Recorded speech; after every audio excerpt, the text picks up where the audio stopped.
Lahat ng sakot dapat managot. Numero una na dapat managot, si Bongbong Marcos, si Duterte at lahat ng kasatakat. Pero Bongbong, huwag kayo mag-alala habang dinadahan sa inyo ang mamamayan. Dalawa ang aming paraan ng paglaban.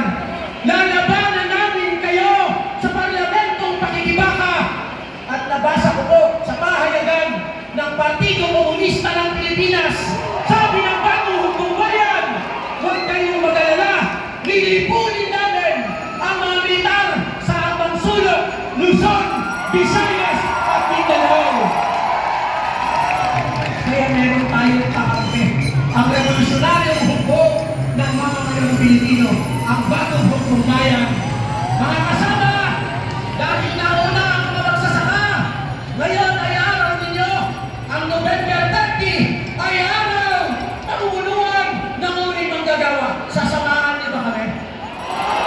Sasamahan niyo ba kami para sabihin si Bongbong Marcos para baguhin ang bulok na sistema at ibagsak ang burokrata kapitalismo? Burokrata kapitalismo!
patuloy ang lumalaban.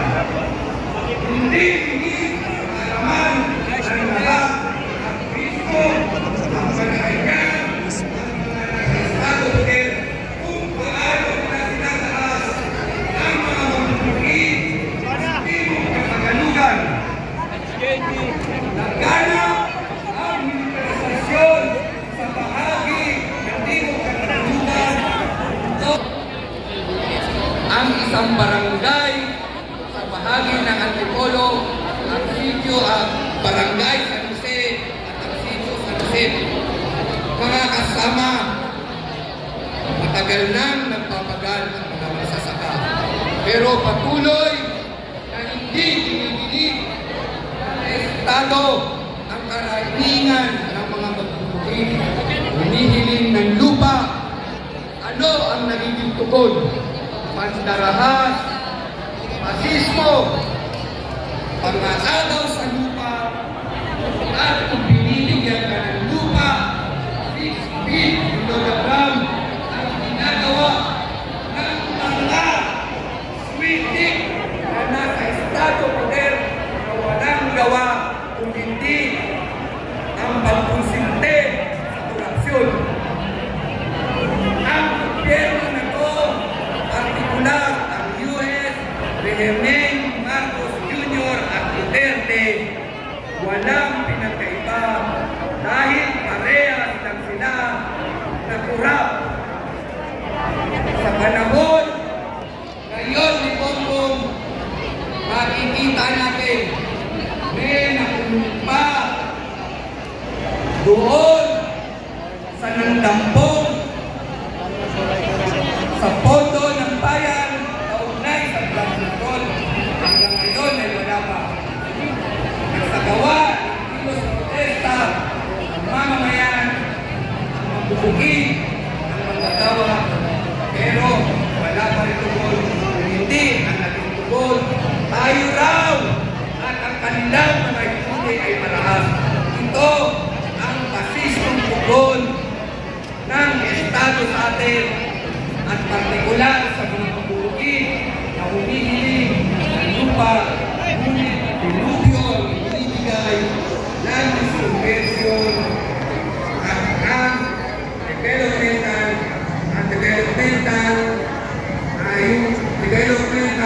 aggression.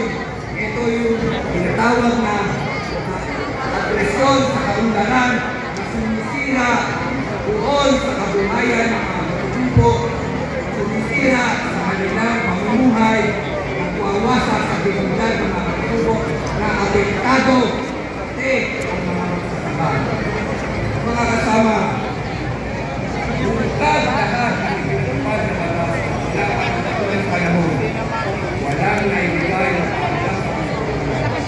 May mga magsasaka na pulang pinangalan